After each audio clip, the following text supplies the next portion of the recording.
우리가 드리는 이 예배를 우리 하나님께서 기쁘시게 받으시는 줄로 믿습니다. 뿐만 아니라 우리가 성령님의 도우심을 받고 성령 강림 절기를 살아가면서 보혜사 성령님의 도우심을 받아 늘 승리하며 살아갈 줄로 믿습니다. 하나님의 은혜가 여러분 안에 충만할 수 있길 주의 이름으로 축원합니다. 오늘 교회를 한번 생각해 보려고 합니다. 교회는 어떻게 시작되었는가? 그리고 교회가 세워졌고 이 교회를 통해서 하나님께서 어떻게 우리를 이끌어가고 계시는가? 그 가운데 성령님을 보내주셔서 성령께서 임하셔서 우리와 동행하시는 그 과정을 말씀을 나누려고 합니다. 여러분, 교회는 어떻게 시작되었습니까? 오순절 마가다락방 성령 강림하면서 그들이 거기에서 신앙 공동체를 이루었습니다. 그게 예루살렘 교회이고 첫 번째 교회였습니다. 교회가 세워졌을 때 교회를 어떤 건물이나 어떤 사람들의 어떤 목적을 가지고 세우는 것으로 이해한다면 그거는 좀 성경적으로 볼 때 곤란하지 않을까 싶습니다. 왜 그러냐면 이 교회는 사람들에 의한 어떤 조직체이기보다 또 아니면 어떤 삶에 열심을 내는 아니면 어떤 탁월한 리더십 이런 것들로 세워진다라기보다 아주 물론 다 필요한 것들입니다만은 근본적으로 성령님께서 역사하실 때 교회가 세워진다, 이렇게 우리가 사도행전을 통해서 볼 수가 있습니다. 사도행전을 통해서 분명하게 말씀하시기를 교회는 성령으로부터 시작되었다 말씀하고 있습니다. 할렐루야. 여러분, 이 사도행전을 누가가 기록하면서 단순한 역사적인 사건들, 역사서로서만 기록하고 있는 것이 아니고 예수님의 사역이 성령 안에서 교회를 통해서 계속되어지고 있다고 하는 것을 분명하게 보여주고 있습니다. 이 복음서에서 예수님은 성령으로 잉태되셨고 성령으로 기름 부음을 받으셨으며 성령의 능력으로 사역하셨습니다. 그리고 이제는 이 사도행전을 통해서 그 예수님께 오셔서 역사하셨던 그 성령님께서 교회 위에 임하신다, 이렇게 말씀하고 있습니다. 사도행전은 부활하신 예수님께서 계속해서 사역하고 계신다, 이것을 사도행전을 통해서 말씀해 주고 계시는데 바로 예수님의 마지막 명령, 이 명령이 초대교회 예루살렘 교회의 시작이 되었고 출발이 되었다. 그리고 오늘 우리 교회가 다시 회복되어져야 될 본질적인 것이 있다면 그것이 무엇일까? 이런 마음, 이런 생각들을 하면서 오늘 성령이 임하시면 이 말씀을 나누도록 하겠습니다. 첫 번째로 성령님은 기다림 속에서 임하십니다. 기다림 가운데 임하십니다. 오늘 4절의 말씀을 보면 기다리라 이렇게 말씀하시지 않습니까? 예루살렘을 떠나지 말고 기다려라. 이 기다린다는 말은 이 본래 헬라어로 보면 기대하며 머무르는 것이 기다린다라고 이렇게 쓰여졌습니다. 그냥 무작정 기다리는 것이 아니고 뭔가를 기대하는 거예요. 기대하면서 그 자리를 지키고 머무르는 거예요. 그 약속을 신뢰하면서 인내하는 거예요. 기다림은 인내심이 필요하잖아요. 그 기다림이라고 하는 인내심을 통하여서 그 약속을, 예수님께서 하셨던 약속을 믿기 때문에 기다리는 거예요. 여러분들도 약속 많이 하시죠? 약속 많이 합니다. 사람 만나는 약속도 하고 자기 자신과의 약속도 하고. 그런데 그 약속이 성립이 되려면, 성사가 되려면 그 약속한 상대와 신뢰관계가 있을 때 가능하게 되는 겁니다. 상대방을 믿지 못하면 약속을 지킬 수가 없어요. 나만 갔다가 허탕치잖아요. 그러니까 상대방이 나올 거라고 믿었기 때문에 약속이 성립이 되는 거예요. 예수님께서 떠나지 말고 기다리라고 하신 그 말씀을 믿었기 때문에 그 약속을 신뢰하고 인내하는 것, 이것이 기다린다는 뜻입니다. 하나님의 뜻을 받아들이는 것, 그것이 그 약속을 지키는 기다림의 의미가 된다라고 하는 거예요. 카리스 주석을 보니까 매우 중요한 것을 하나 강조해서 말씀해 주고 계시는데, 예수님께서 제자들에게 즉시 사역하라고 말씀하시지 않고 먼저 기다리라고 말씀하십니다. 기다려라. 왜 그러냐면 성령 없는 사역은 하나의 활동, 종교 생활, 종교 활동에 머무를 수밖에 없어요. 제자들이 이미 부활을 경험했잖아요. 예수님의 부활을 경험했습니다. 예수님께서 가르친 천국에 대한 복음도 이미 알고 있었습니다. 그런데 아직 능력이 없는 거예요. 능력이 없어요. 성령께서는 단순한 지식을 전달하는 전달자를 넘어서서 하나님의 생명을 공급하시는 분인 줄로 믿습니다. 그래서 오늘도 우리 교회에 성령의 능력이 있어야 돼요. 여러분,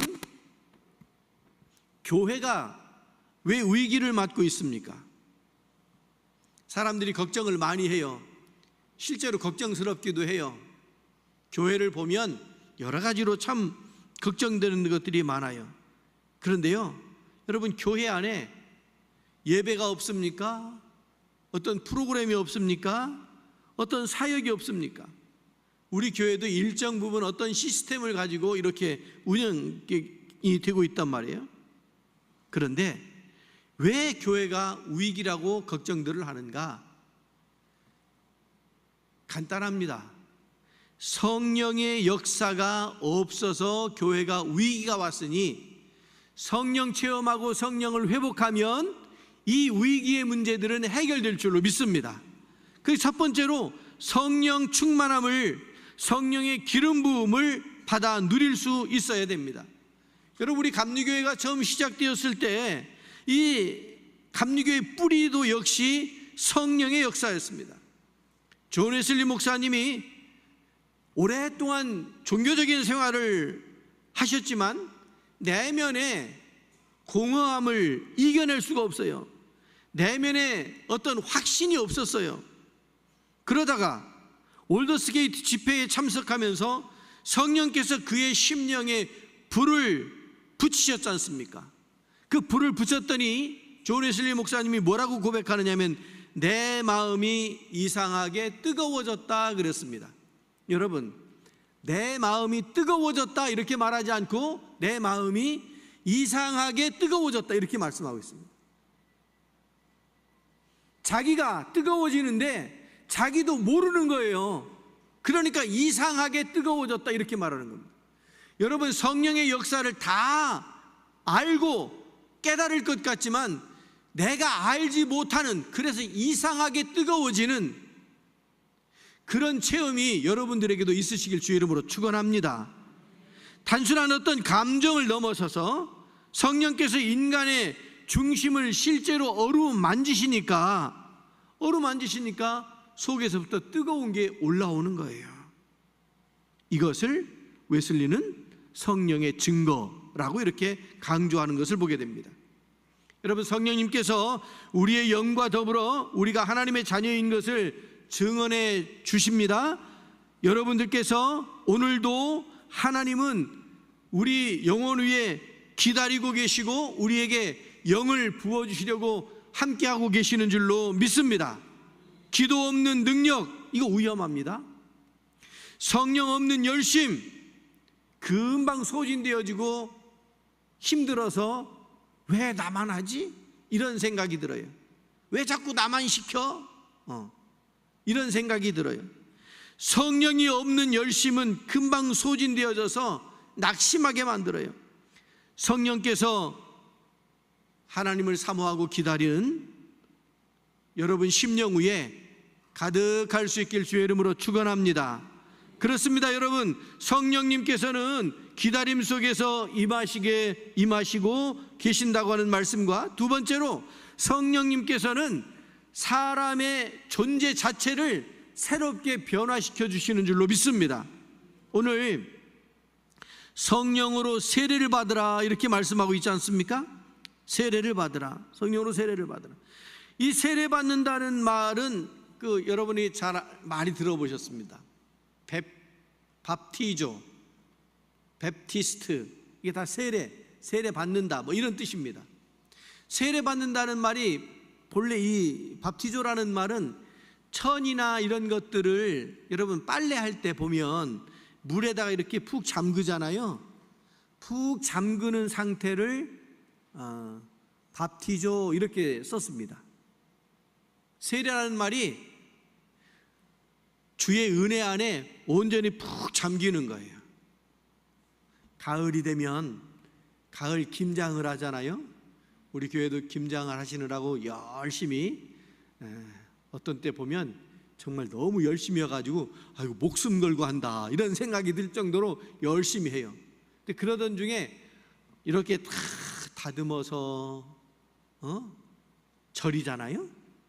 그러면 그 다음날 새벽기도 끝나고 조를 짜가지고 새벽기도 끝나고 이걸 또 다 뒤집더라고. 다 뒤집어. 배추 반 포기 4분의 1쪽, 무거운 건 아니지만 같은 자세로 엎드려가지고 이걸 막 이렇게 뒤집는 것이 참 힘든 일이에요. 왜 그 힘들게 뒤집습니까? 한번 딱 소금 쳐놨으면 그만이지. 간수 갖다가 확 부어놨으면 됐지. 왜 뒤집어요? 왜 뒤집어요? 푹신 잠그느라고 뒤집는 거 아닙니까? 그 잠기지 않으면 어떻게 돼요? 살아서 배추가 밭으로 가요? 잠기지 않으면 이 밥티조라는 뜻이 천이나 빨랫감 이런 것들을 물에다가 푹 잠그는다고 하는 그런 의미를 가지고 있는데, 그때 세례를 그렇게 표현해요. 그래서 예수님 세례 받으실 때 요단강에서는 그렇게 세례를 받으셨잖아요. 물속에 푹 들어가요. 들어갔다가 이렇게 받쳐주면 다시 일어나요. 그걸 어떤 사람은 한 번도 하고 어떤 사람은 3번도 하고 그러더라고요. 뭐 방법이야 10번 하면 어떻고 100번 하면 어떻습니까? 의미는 뭡니까? 물속에 들어가서 나는 완전히 죽었습니다. 그리고 성령으로 다시 살아납니다. 주의 은혜로 다시 살아납니다. 이것이 세례 의식이지 않습니까?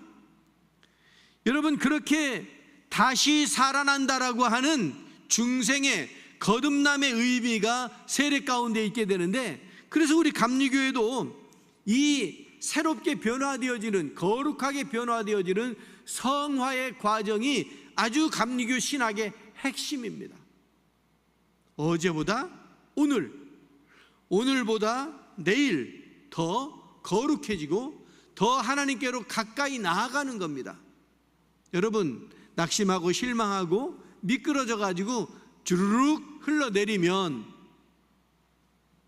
다시 올라가야 되잖아요. 힘들잖아요. 여러분, 미끄러지지 않기를 바랍니다. 날마다 거룩하게 성화되어지고 변화되어져서 주님께로 한 발짝 한 발짝 더 가까이 나아가시는 여러분들이 되시기를 바랍니다. 이 과정이 성령으로 세례를 받는 과정으로 이렇게 이해할 수가 있지 않겠습니까? 여러분, 성화라고 하는 것은 단지 죄를 용서하시는 데서 끝나지 않고 실제로 사람을 거룩하게 구별되게 변화시켜주는 것까지 나아갑니다. 우리가 교회를 열심히 다녀요. 여러분, 우리 교회 성도님들은 제가 보면 이렇게 보면 한 10% 정도만 이렇게 빠져요. 불가피하게.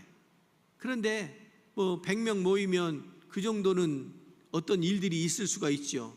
아니, 최선을 다해서 주의를 잘 지켜야 되는 것 맞아요.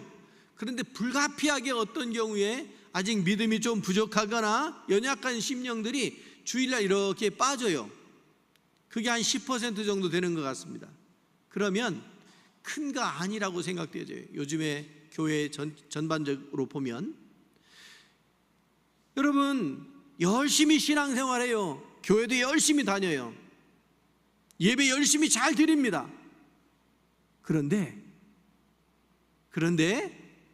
그 열심히 예배 드리고 교회 다니는 것만큼 우리의 속사람이, 우리의 생각과 마음이 그렇게 성령님을 따라 변화되어지고 있느냐?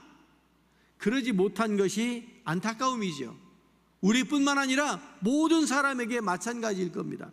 그래서 예수님께서 우리에게 거룩하게 변화되어지기를 바라고 계시지 않겠습니까? 그래서 성령을 부어주시고 성령의 감동으로 변화되어지고 그렇게 점점 깨끗해져가는, 그런 거룩하게 되어져가는 그런 과정을 우리 주님께서 원하시고 계시다고 하는 것이죠.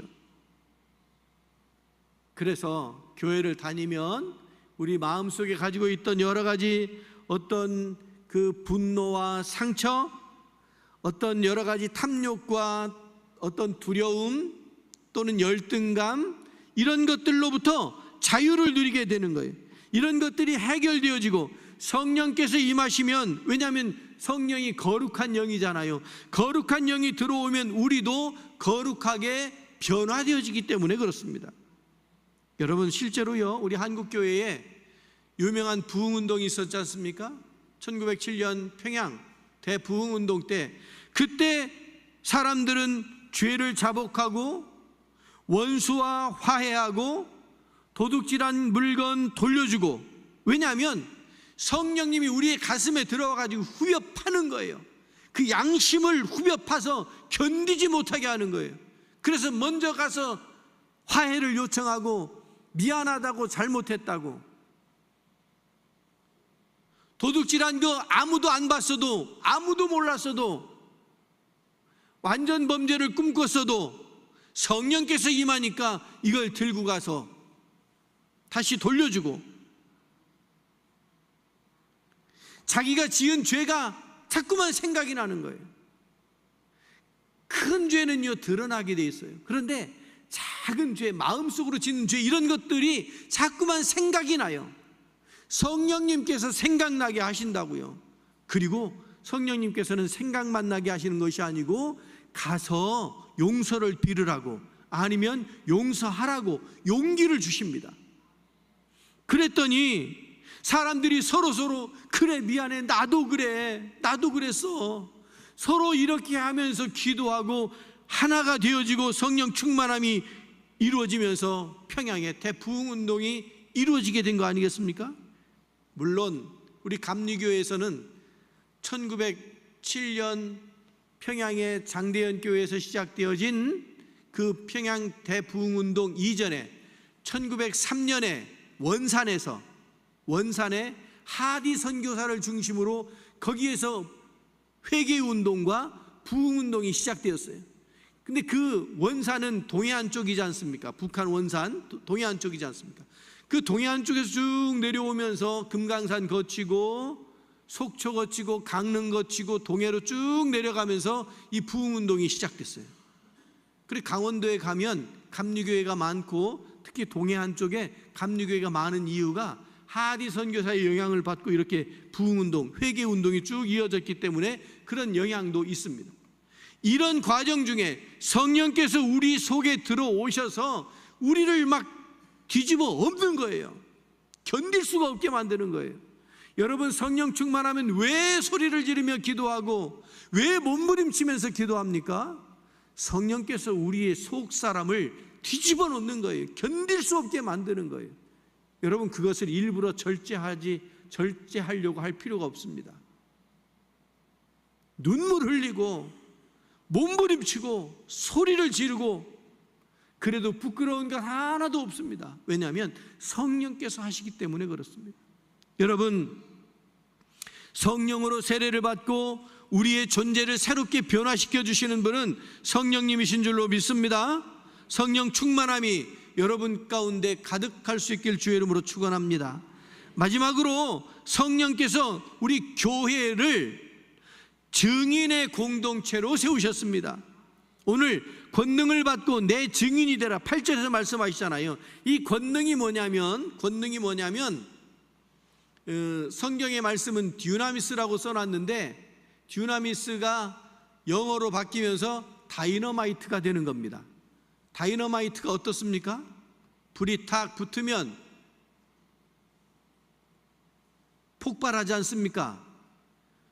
작게 폭발하는 것이 아니고 크게 폭발하는 그 말씀이 권능이에요. 권능, 폭발적인 능력, 어떤 사람이 할 수 없는 초자연적인 힘, 이런 것들을 듀나미스라고 말하고 있고, 그 능력을 개인의 성공을 위해서가 아니고 교회의 부흥과 복음의 전파를 위해서 권능을 주셨다, 이렇게 말씀하셨습니다.